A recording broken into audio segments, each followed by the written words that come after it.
Star Trek X-Men crossover. Wolverine and Worf are besties in this book, and that makes so much sense, and I love it.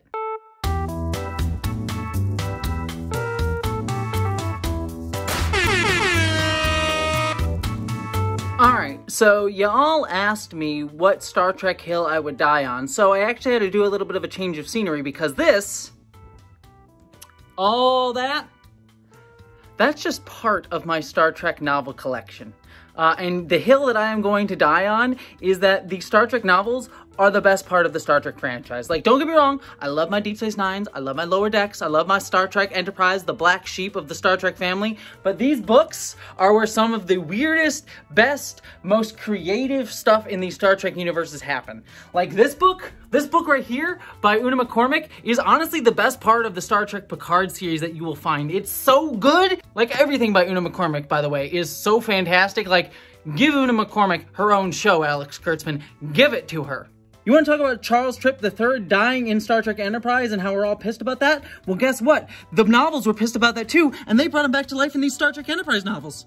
These right here are old Star Trek novels from the, 80s, and there's some weird and wacky stuff in this. Like, there's one of these books that's just called Spock Messiah.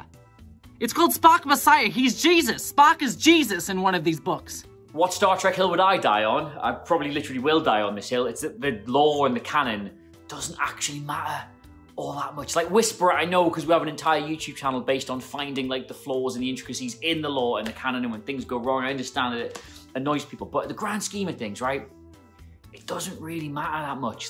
Star Trek is a storytelling phenomenon, and you can tell whatever stories you want. The more you restrict yourselves by the stories that have previously been told, the less interesting the stories you can make actually are. Now, I know, look, this is not me saying it's not important and continuity doesn't matter, or they shouldn't make an effort to do these kind of things. Absolutely they should, 100% of the time. And the more things can feel consistent and line up, the better. But if you've got a really good story, a really, really good story, and the only thing stopping you telling it is, oh, that would just slightly contradict something that happened on a series set 20 or filmed 20 years in the past, just make it. Just do it. Just go tell the good story. And if people are like, well, wait a minute, how can that be true if that's also true? You just look at them and you go, dunno, mate, that's just life, innit?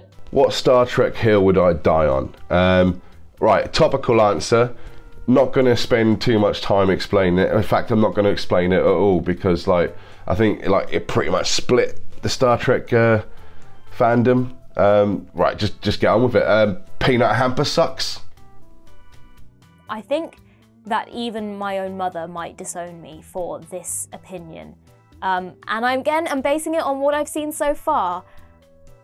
But I don't think Wesley's that bad. I can see why people have issues with him, but I don't have much of a problem with him. I quite like him. And I feel like I may have just got myself disowned by the Trek community. The Star Trek hill that I would die on is, I think Star Trek is at its best when it's not bleak and dour. Now I know that sounds strange coming from someone like me, but the episodes I tend to come back to are the more sillier ones. The holodeck episodes where they're playing baseball, or they're being James Bond, or they're in the Three Musketeers. Those sorts of things still have the essence of Star Trek. They still have that exploration and the hope, but what they do is they take the characters that you've spent so much time with, the characters that you've only seen be the most professional Starfleet officers that there are, and then they put them in silly, strange situations that are fun to just watch to see how they maneuver through them. I don't mind the sort of long, depressing arcs that you get in, say, Deep Space Nine or Discovery, but it's not the sort of thing that leaves me feeling good at the end of. For me, Star Trek is the sort of thing I want to put on before bed and have a good old giggle at what funny thing Date is up to this time. What Star Trek hill am I willing to die on? Well, I suppose it would be it's totally okay for a Star Trek character to appear on another series. I know some people think it's gimmicky and some people think that it's small galaxy syndrome, like why did this particular character choose this particular station or this particular ship? But then, you know, we wouldn't have all those great crossover episodes with Laxwana Troi, or, you know, Q appearing everywhere, or, you know, again, Scotty and Relics. It's a great episode. Come on. I mean, I could be like really easy and say there's no such thing as bad Star Trek, and then Code of Honor exists. I tell you what, Threshold's not that bad. Threshold is the redheaded stepchild of the franchise. It's a bit like, you know, we need to crap on something. How's Threshold getting on? I think it's actually not that bad. It's not amazing, but it's not that bad. Robert Duncan McNeill gets to do an awful lot of acting in it. Like, he really gets to stretch his chops a little bit. The makeup is incredible, won an Emmy. It's only the ending that really falls apart. And obviously the whole logic of, well, we cured turning into a lizard, so surely we can just warp 10 home. Anyway, I'm gonna say it's not that bad. It's like 3/4 of a pretty good Cronenberg body horror Star Trek episode. And then there's the last quarter of, ooh, it's lunch, we're gonna wrap this up. So that's my little hill. It's not that bad. This is a hill I will die on. I know in season 4, episode 22 of Enterprise, Trip dies. But I don't think he's dead. I think he's out there. I think Trip is alive out there in the Trek universe, right?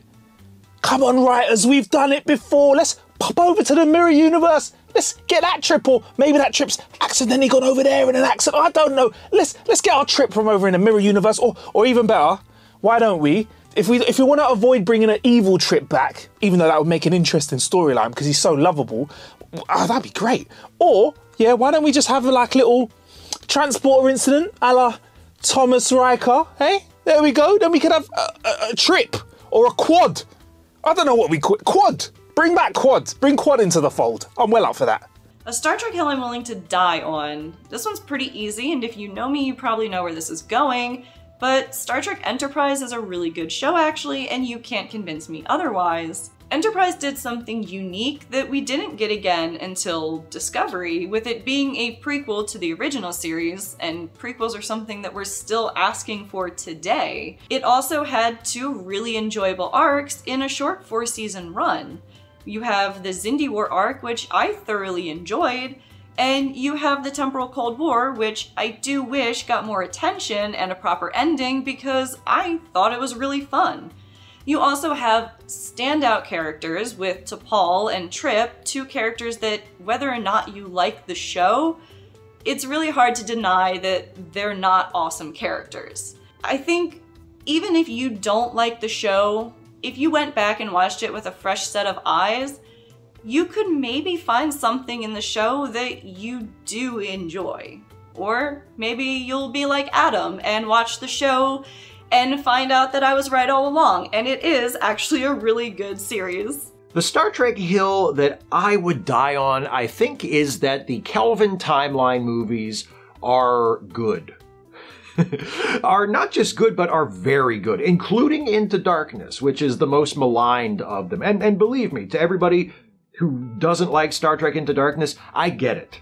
Like, I don't feel the same way, but I get it. I hear you when you complain about that movie and the things you usually say about why it's not a good movie, but that movie specifically, and overall all 3 so far of the Kelvin timeline movies, I think are fantastic entries in the Star Trek universe. I feel like they deserve to be considered fully along with all the other Star Trek movies and all the other TV shows. I enjoy the hell out of the Kelvin timeline. I think Chris Pine is an awesome Captain Kirk. I think Zachary Quinto is an awesome Spock. Carl Urban is an awesome Dr. McCoy. Zoe Saldana is an awesome Uhura. John Cho is an awesome Sulu. Simon Pegg is an awesome Scotty. Anton Yelchin was an awesome Chekhov. Unfortunately, he's no longer with us, but I love that version of the classic crew. I love all 3 of those movies, especially Star Trek Beyond, which is not just the best Kelvin movie, but one of the best Star Trek movies, period. It's just awesome. It's everything I would ever want to see in a Star Trek movie, although maybe a little bit more social political commentary might be nice. But other than that, fantastic, perfect, everything I could want in a Star Trek movie. The Star Trek Kelvin timeline movies are damn good, and that's the hill I will die on as a Trekkie. By that, you mean what defines the show for me, what I think makes it really great, what episodes maybe are the greatest I think that they ever made. And I got to go with City on Edge of Forever and Metamorphosis. And I got to say even more for Metamorphosis because I've been watching that episode for over 50 years. And when I was a kid and I watched it, you know, it was a great adventure. But now as I'm an old codger, I weep when I watch the show and every time. One hill that I will die on any day is the fact that space is not the final frontier, and I'm tired of people saying that it is. For starters, there's time. You can explore different time periods from like the beginning of history all the way to the end of the universe. And I don't know about you, but I think that counts as another frontier. Beyond that, we also have other dimensions. There's an entire infinite multiverse of other realities in Star Trek that you could explore. And there's also that weird one from the animated series where all of the colors and time were inverted and everybody started de-aging for some reason. That's another frontier. Arguably, you could also put the human mind up there. There's that one episode of Lower Decks where Rutherford was basically exploring this whole mindscape illusion world inside of his own brain. And I think that that counts as another frontier. You might disagree with me, but I think that space is not and never has been the final frontier. Absolutely leave TOS era alone. If you show it with the same reverence and respect that they did in episodes of TNG with Relics, in episodes of DS9 with Trials and Tribulations, with Inamir Darkly in Enterprise. Every time they showed that era, it is a period piece. That's how it looked. It was a vision of the future from the 60s, not from today. So visually updating it isn't necessary. Strange New Worlds does a great job. It's a good, rebooted, reimagined TOS era. That's fine. Just doesn't follow the Prime universe. So the hill that I would die on is every time you show TOS and you want it to be Prime, it should look like the 50 plus years of Star Trek history we've had. And every time that they've shown it, they showed it the reverence that it deserved. So that is the hill I will die on. You don't need to update it. It's fine. One or two little visual updates would be fine, but that's it. Otherwise, keep the main aesthetic alone. What Star Trek hill would I die on? I think I've died on a few Star Trek hills on this channel, but the one that I'll just stake my claim into as firmly as I can, the hill that I would die on is continuity and visual continuity and canon are just background noise to what I think should just be good character and good storytelling. And, we're on this channel, which loves ups and downs and Easter eggs and 10 secrets. And we love that. That's great. I love that. I write that stuff. But at the end of the day, that's secondary to storytelling. So as long as Star Trek just continues telling great stories about compelling characters, whatever. Just, do what you want with the continuity. But I know that would piss a lot of people off. But Star Trek working as a sequential format. Now, most people would imagine DS9 being the first kind of time when they tried experimenting with that. But I'd say that the original series movies are actually the first time when you see it. I mean, you've got the motion picture, but then after that, Wrath of Khan onwards, it kind of follows on. Even Search for Spock begins with previously on Star Trek. It does have this continuation, and you can't really watch some of the later films without knowing what goes on before it. It assumes that you've seen them. So shows like Discovery, which work on that sequential format, I think it works. It's trying to be different. I don't think Trek is an monster of the week format show only. We've seen with DS9 and Strange New Worlds. So for me, that is the hill that I would die on. Well, that Spock did not actually go back and change the timeline in 09. His interference with the Kelvin created the JJ timeline, but if you look at the other elements as seen in that film, Into Darkness and Beyond, elements before Spock's arrival were already thoroughly different than they should have been. This is entirely impractical to the idea of a fresh universe. The universe must have been different the entire time, so instead he just travelled to an alternate timeline and affected that one. In 09, it's explicitly said they converged the timeline, but why on earth does the Kelvin have literal concrete cinder blocks in its corridors? You can see them on the screen. In reality, it's because they used a real-world set to save money. It looks terrible, and it doesn't fit whatsoever. Over 70 years earlier, the NX-01 had nice, clean, crisp sci-fi hallways. You're telling me that 70 years later, a much newer ship uses concrete cinder blocks. Not just that, but the Franklin, meant to be a pre-NX ship, does not fit with the NX era at all. It's closer than it could be, but it was not designed to fit in the era. In fact, the designer was told not which era it was going to fit into. It's a lucky coincidence it fit in as well as it did.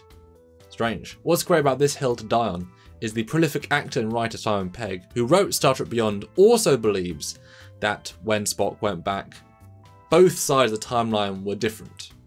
Past and present. It could not connect together. He's a big TOS fan, and Beyond is actually a really good movie, hence the uniform. So he believes that no, the Kelvin did not affect the timeline, and I do too.